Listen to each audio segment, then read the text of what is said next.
안녕하세요. 토요미스테리 디바제시카입니다. 여러분의 구독은 저에게 큰 힘이 됩니다. 1970년대 미국의 아이다호의 작은 마을에 어린 세 딸을 둔 단란한 가정이 있었습니다. 아빠 밥 브로드버그는 꽃집을 운영하면서 경제적으로 부족함 없는 삶을 가족에게 가져다 주었고, 엄마 메리애는 가정과 교회에 충실한 평범한 주부였죠. 부부에게 있는 3명의 딸은 첫째 젠, 둘째 캐런, 그리고 막내 수잔까지 눈에 넣어도 아프지 않은 아이들이었습니다. 그들이 살던 곳은 아주 작은 마을이었기 때문에 사실 이웃끼리 서로 지난밤 무엇을 해먹었는지까지 소소히 공유할 만큼 가깝게 지냈고, 하물며 문을 잠그지 않고 잠에 들어도 별다른 문제가 없는 아주 치안이 좋은 곳이었습니다. 그러던 1972년 어느 날 가정에 새로운 사람들이 이사를 옵니다. 다정해 보이는 한 부부와 5명의 아이들. 아버지 로버트 버치톨드는 근처에서 가구 비즈니스를 시작했고, 아내 게일은 평범한 가정주부였죠. 브로드버그네와 버치폴드네는 같은 교회를 다니면서 서로 알아가기 시작했는데, 양쪽의 자녀들이 대부분 각각 1명씩 나이대가 비슷한 아이들이 있었기 때문에 다른 가정보다 더 급속히 친해질 수 있었습니다.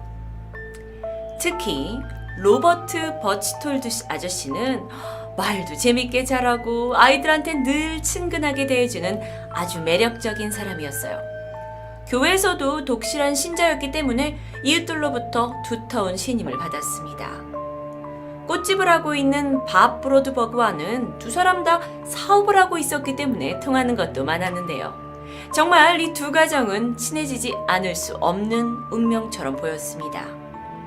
시간이 지나면서 로버트 버치톨드 씨는 자기 아이들 등하교 시간에 이 밤내 집에 들려가지고 세 자매를 직접 운전을 해서 데려다 주기도 하고, 참 많은 부분에 고마움을 느끼게 하는 사람이었습니다. 그러다 보니 이 두 가정 정말 친했고, 특히나 이 세 자매 중에 첫째 젠은 아저씨와 더욱더 가까운 사이를 유지하게 되면서 거의 이 버치톨드 씨를 양아버지 수준으로 따르게 되는데요. 그러던 1974년 10월 17일 목요일 아침 일찍 로버트 버치톨드 씨가 이 세 자매의 엄마 메리앤에게 전화를 겁니다. 주변에 아주 재미있는 곳을 발견했는데 큰딸이었던 12살 젠을 이곳으로 데리고 가서 승마를 시켜주고 싶다라는 것이었죠. 엄마는 그저 고맙기만 했습니다. 워낙 평소에 자기 집 애들뿐만 아니라 세 자매까지 잘 챙겨줬던 옆집 아저씨였기 때문에 그녀는 아무런 의심도 하지 않고 아이의 외출을 허락하죠. 버치톨드는 늦어도 이 아이의 피아노 레슨 전에는 데려오겠다는 말을 남깁니다. 승마라는 소리에 흥분한 이 젠은 엄마에게 대충 인사를 하고는 뒤도 돌아보지 않고 아저씨 차에 올라타게 됩니다.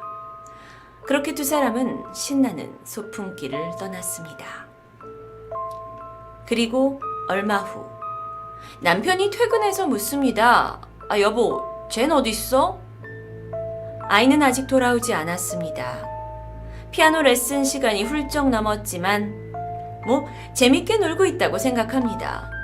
그러다 날이 점점 어두워졌고 밖이 캄캄해질 무렵까지 두 사람한테는 아무런 연락이 오지 않습니다. 엄마는 걱정이 됐지만 한편으로는 어른인 버치톨드가 함께 있기에 별일은 없을 것이라고 굳게 믿었는데요. 사실 그가 이사 온 이래 지역사회에 워낙 좋은 사람으로 정평이 나 있고, 브로드버그 가족과 세 자매네 가족과는 두터운 관계가 있었기 때문에 가능한 일이었습니다.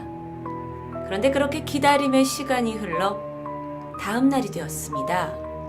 양쪽의 가족 모두 분명 두 사람한테 무슨 사고가 생긴 거라고 생각을 했고요. 일단은 기다려보기로 하는데, 실종 이틀째 토요일 날 가족은 경찰을 통해 FBI에 연락을 취해보지만 마침 휴일인 관계로 다른 오피스로 전화를 걸라는 음성을 받게 됩니다. 별거 아닌 거에 너무 소란 떠나? 라는 생각이 들었고 며칠 더 기다려보기로 합니다. 그렇게 5일이 지난 10월 22일 월요일, 그제서야 실종 신고가 이뤄졌고 FBI가 조사차 집을 방문합니다. 그리고 그들은 이 사건은 납치 사건이라고 설명하는데요.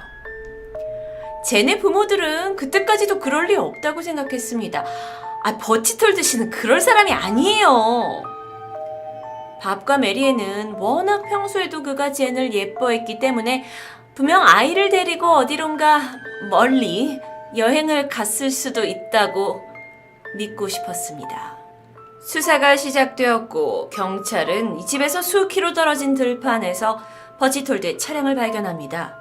창문은 안에서 밖으로 깨져 있었고 창틀에는 피가 묻어 있었죠. 누군가 이들을 데려간 걸까요? 하지만 버치톨드 집안을 수색하던 경찰은 그의 차고에 세워둔 그의 캠핑차가 사라졌다는 것을 알게 되는데 마침 이 차량을 발견한 곳에서 캠핑카 바퀴 흔적과 함께 남성 한 명의 발자국이 발견됩니다. 경찰은 점점 더 뚜렷하게 이 사건을 이해하기 시작했죠.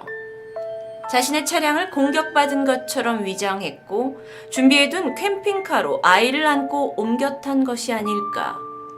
그런데 문제는 이미 두 사람이 실종된 지 일주일이나 지난 상황이었기 때문에 버치톨드가 도대체 어디로 갔는지 전혀 감을 잡을 수 없다라는 것입니다.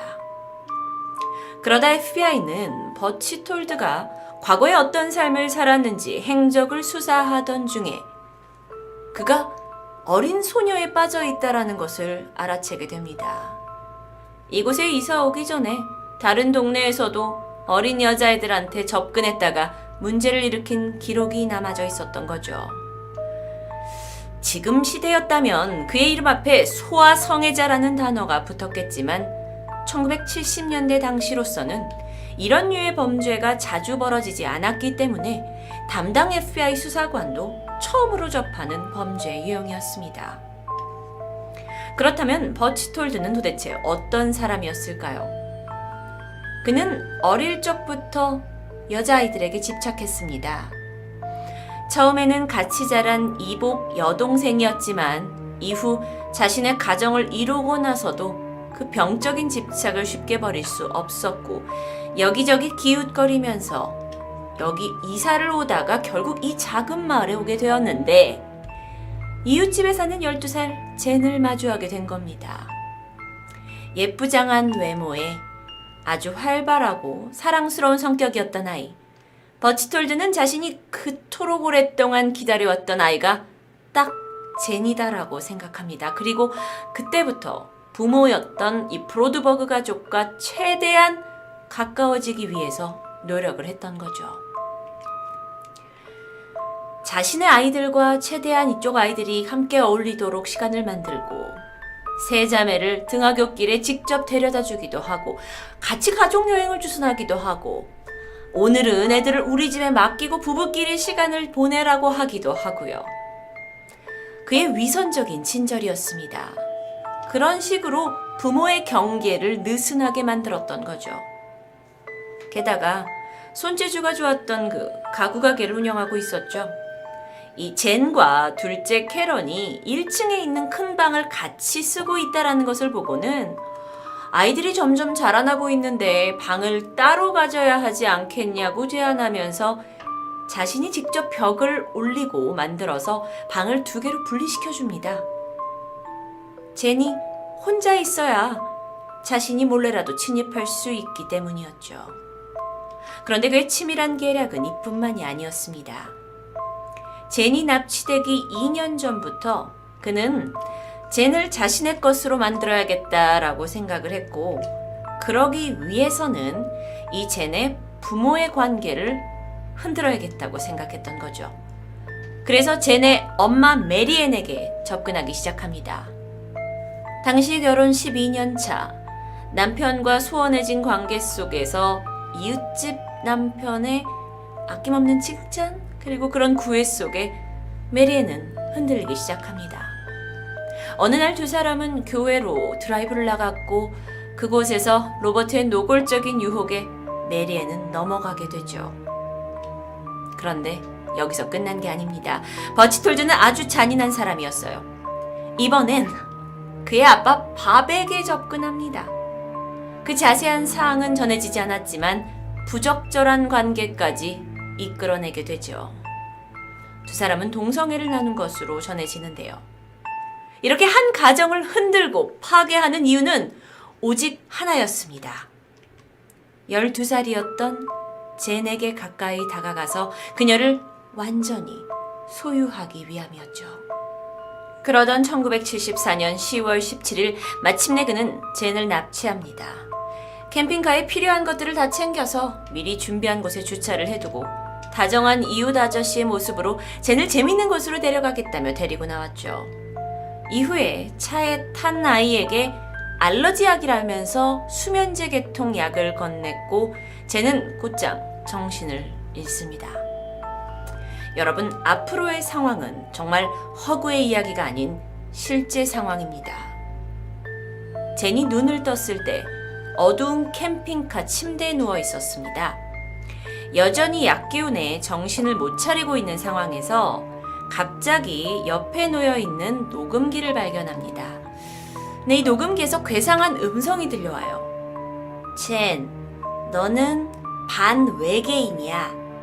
너희 엄마는 친엄마가 맞지만 너의 아빠는 친아빠가 아니야. 진짜 친아빠는 외계 행성에서 온 다른 생명체야. 너는 이제 아주 중요한 임무를 받을 거야. 네가 16살이 될 때까지 이 임무를 수행해야 하는데 아이를 낳아야 해. 그 아이가 우리 행성을 구할 수 있어. 만약 임무를 수행하지 못한다면 우린 너의 여동생을 데려갈 거야. 이제 일어나서 캠핑카 앞쪽으로 가봐. 거기에 너와 임무를 수행할 파트너가 있을 거야. 그리고 아이가 앞쪽으로 가봤더니 그곳에는 양아버지처럼 믿었던 버치톨드가 있었습니다. 그는 아이에게 승마를 가던 길에 어떤 불빛을 내는 이들로부터 납치된 것 같다고 설명합니다. 여러분, 아이가 정말 저걸 사실로 믿을 수 있나? 라는 생각이 드시겠지만 당시에 쟤는 순진한 12살이었고 이 상황이 어리둥절하면서도 자신이 반외계인이고 임무를 수행해야만 가족을 살릴 수 있다라고 생각합니다. 게다가 여태까지 그렇게 믿어온 버치톨드 아저씨였잖아요. 우리가 같이 외계인한테 납치되었고 그들이 하라는 대로 해야 살 수 있다라는 꼬임에 아이가 그냥 넘어가게 된 거죠. 이후 두 사람은 캠핑카를 타고 어디론가 향하게 됩니다. 그러던 어느 날 녹음기에서 다시 이상한 음성이 들렸습니다. 이제 네 파트너와 임무를 수행할 때가 왔다. 그날 밤 40대 아저씨 버치톨드와 12살이었던 젠은 동침을 합니다. 어린 젠은 그저 그래야만 하는 줄 알았습니다. 그렇게 시간이 흘러 납치 35일째 계속해서 버치톨드를 쫓던 경찰이 충격적인 사실을 알아냅니다. 그가 젠과 법적인 혼인관계를 성사시켰다는 건데요. 토요미스테리 2부에서 계속됩니다.